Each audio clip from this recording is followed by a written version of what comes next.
On connaît tous Wikipédia. C'est souvent le premier endroit où l'on va chercher une info sur Internet. Une encyclopédie gratuite, écrite par tout le monde et qui se veut neutre.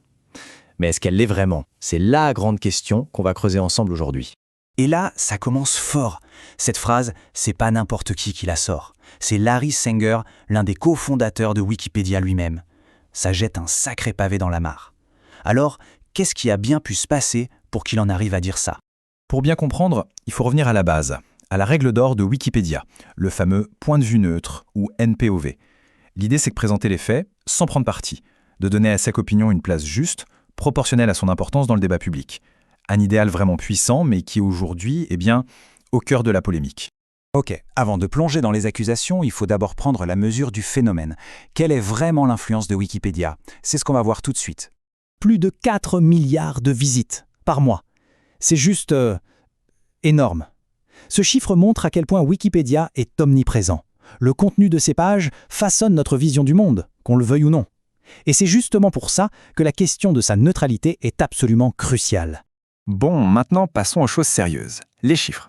Parce que les opinions, c'est une chose, mais les données, c'en est une autre. Une grosse étude de 2024 a justement essayé de mesurer tout ça de manière scientifique. Et la méthode est assez dingue. Des chercheurs ont fait appel à une intelligence artificielle pour lire des millions de paragraphes et sentir l'ambiance, évaluer si le ton était positif, négatif ou neutre.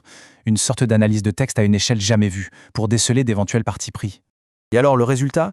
Eh bien, il est assez net. Selon cette étude, les articles de Wikipédia ont tendance à utiliser un langage plus positif pour parler des personnalités de centre-gauche et un langage nettement plus négatif pour celles de centre-droit. Et l'analyse va encore plus loin. L'IA ne s'est pas contentée de dire positif ou négatif, elle a cherché les émotions. Et là aussi, on voit un schéma. Les termes associés à la gauche évoquent plus souvent la joie, tandis que pour la droite, on tombe plus fréquemment sur la colère et même le dégoût. Mais attention, ce n'est pas si simple. L'étude montre aussi que ce biais n'est pas partout. On le retrouve bien pour les présidents américains ou les médias, oui, mais il disparaît quand on regarde les think tanks américains ou les députés britanniques. Donc la situation est plus complexe qu'il n'y paraît. D'accord, les données c'est une chose, mais concrètement, dans les articles, comment ça se traduit? On va regarder quelques exemples qui sont souvent cités par les critiques. Ce témoignage de l'éditorialiste Bethany Mandel, il est parlant. Il met des mots sur un sentiment. Elle explique en gros que sa page Wikipédia, c'est comme une sorte de procès public permanent, écrit par des anonymes. Et c'est une critique qu'on entend de la part de pas mal de personnalités conservatrices. Un autre exemple très concret, c'est la fameuse liste des sources fiables de Wikipédia.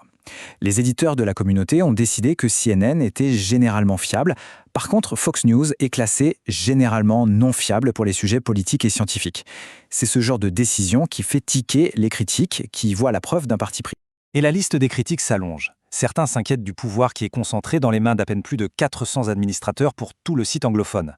D'autres pointent du doigt des décisions qui semblent surprenantes, comme le fait de considérer que l'ADL, une grande ligue anti-diffamation, n'est plus une source fiable sur l'antisémitisme, ou encore des études qui dénoncent des biais anti-indiens dans certains articles. Et si on pensait avoir fait le tour? Eh bien non, parce que tout ce débat prend une toute autre ampleur avec l'arrivée de l'intelligence artificielle. D'un coup, les enjeux ne sont plus du tout les mêmes. Voilà le point essentiel à comprendre. La quasi-totalité de Wikipédia sert de manuel scolaire aux grandes intelligences artificielles comme ChatGPT. C'est une part gigantesque de ce qu'elles lisent pour apprendre à penser et à écrire. Et c'est là que ça devient dangereux. Si les textes de base contiennent des biais, même subtils, l'IA va les apprendre.